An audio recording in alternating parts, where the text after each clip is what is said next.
বর্তমানে বহুল আলোচিত এক নাম আয়নাঘর। শেখ হাসিনার পতনের পর এই আয়নাঘর আলোচনায় উঠে এসেছে। আজকে আমরা আমাদের এই ভিডিওতে জানতে চলেছি আয়নাঘর কি, এই আয়নাঘরে কাদেরকে রাখতো, কি কি ধরনের টর্চার হতো এই আয়নাঘরের মানুষদের সাথে।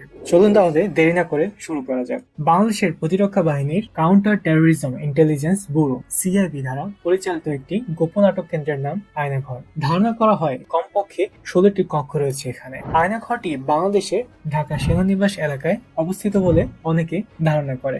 আয়নাঘর শব্দটি শুনতে যতটা সাদামাটা মনে হয় ততটাই কিন্তু রহস্যময়। শেখ হাসিনার আমলে তৈরি করা হয় এই আয়নাঘর, আর এই আয়নাঘরেই রাখা হতো গুম করে রাখা মানুষদেরকে। শেখ হাসিনার শাসনকালে 2009 সাল থেকে 2021 সালের সেপ্টেম্বর পর্যন্ত সেখানে মোট 605 জনকে গোপনে বন্দী করে রাখা হয়েছিল বলে ধারণা করা হয়। আয়নাঘরে যারা বন্দী থেকেছেন তাদের মধ্যে রয়েছে নর্থ সাউথ বিশ্ববিদ্যালয়ের সাবেক অধ্যাপক ও শিক্ষাবিদ মোবাশ্বের হাসান, সাবেক রাষ্ট্রদূত মারুফ-জামান, ব্যবসায়ী অনুরুদ্ধ কুমার রায়। আর এছাড়াও আয়নাঘর থেকে সম্প্রতি ছাড়া পেয়েছে বাংলাদেশি ব্যারিস্টার ও জামায়াতে ইসলামী নেতা মীর কাসেম আলীর ছেলে মীর আহমেদ বিন কাসেম, সাবেক সামরিক জেনারেল এবং জামায়াতে ইসলামী নেতা গোলাম আজমের বড় ছেলে আব্দুল্লাহিল আমান। এছাড়াও পার্বত্য চট্টগ্রামের রাজনৈতিক সংগঠন ইউপিডিএফ এর মুখপাত্র মাইকেল চাকমা। উল্লেখযোগ্য বিষয় হচ্ছে, প্রধানমন্ত্রী যখন ক্ষমতায় ছিলেন তখন তার বিরুদ্ধে কোন রকম মতে তিনি সহ্য করতে পারতেন না, আর যে কারণে রাজনৈতিক বন্দীদের জন্য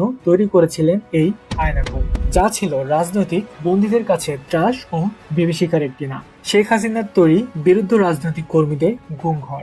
ধারণা করা হয় সারা দেশে ডিজিএফআই এর 30টি গোপন আটক কেন্দ্র রয়েছে, যার মধ্যে কয়েকটি রয়েছে ঢাকায়। আয়নাঘর থেকে মুক্তি পাওয়া কয়েকজন সাবেক বন্দীর ভিডিও বার্তা থেকে সেখানকার ভয়াবহ পরিস্থিতি সম্পর্কে ধারণা পাওয়া যায়। আয়নাঘরের ভেতরের পরিবেশটা বাইরের জগৎ থেকে একদমই আলাদা। আলোবিহীন কক্ষ, কক্ষের মধ্যে চালানো হতো উচ্চ শব্দের পাখা, যেন ভিতরের কোনো প্রকার শব্দ বাইরে যেতে না পারে। সেখানকার বন্দীদের প্রতিনিয়ত করা হতো অমানবিক নির্যাতন।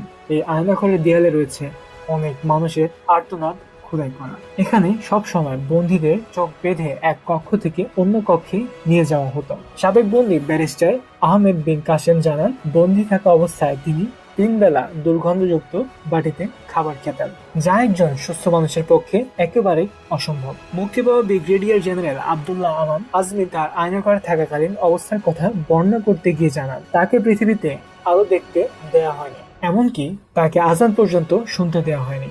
এখানে বন্দী করা সকলকেই সব সময়ের জন্য যে বন্দী করে রাখা হয়েছে এমনটা কিন্তু নয়। কয়েকজনকে কিছু বছর নির্যাতন করার পর মিথ্যা মামলা দিয়ে আদালতে নিয়ে যাওয়া হতো। তাদেরকে এমনভাবে উপস্থাপন করা হতো যেন তাদের এই মাত্র বন্দী করা হয়েছে, আর কিছু মানুষকে সেই আয়নাঘরেই মেরে ফেলা হতো। আয়নাঘর থেকে খুব কম বন্দী মুক্তি পেয়েছে, তবে কিছু বন্দীকে দীর্ঘ বিচার প্রক্রিয়ার মাধ্যমে মুক্তি দেওয়া হয়। অনেকেই আবার এনকাউন্টারের শিকার হয়। বাংলাদেশের এ জাতীয় ঘটনার তদন্ত প্রায় হয়নি বললেই চলে। আয়নাঘরে রাখা অনেকেই দিনের পর দিন অত্যাচার সহ্য করতে না পেরে মারা যায়, তারপর লাশ সরিয়ে দেওয়া হয়। যাদের গ্রেফতার করা হয় তাদের খাতা কলমে কোনো তথ্য রাখা হয় না, আর যারা শেখ হাসিনার আস্থাভাজন ছিলেন তারাই আয়নাঘরের দায়িত্ব পেতেন। এখন আমরা দেখতে পারি বিভিন্ন জায়গায় ইন্টারনেটে বিভিন্ন ধরনের আয়নাঘরের নামে ছবি প্রকাশ করা হচ্ছে।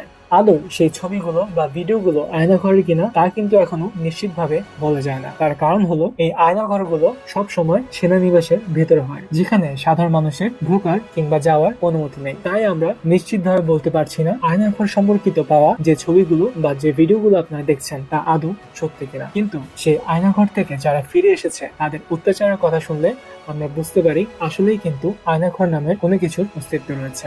তবে আমরা চাই আর এই ধরনের আয়নাঘর যাতে কোনো মানুষকেই দেখতে না হয়, কোনো মানুষকেই এমন অমানবিক নির্যাতনের শিকার হতে না হয়। সকলেরই এই দেশে বাঁচার অধিকার রয়েছে স্বাধীনভাবে কথা বলার অধিকার। আমরা আশা করছি আমাদের এই স্বাধীন বাংলাদেশে আমরা এমন কোনো আয়নাঘর আর ভবিষ্যতে দেখতে পারবো না। ধন্যবাদ সবাইকে। আসসালামু আলাইকুম।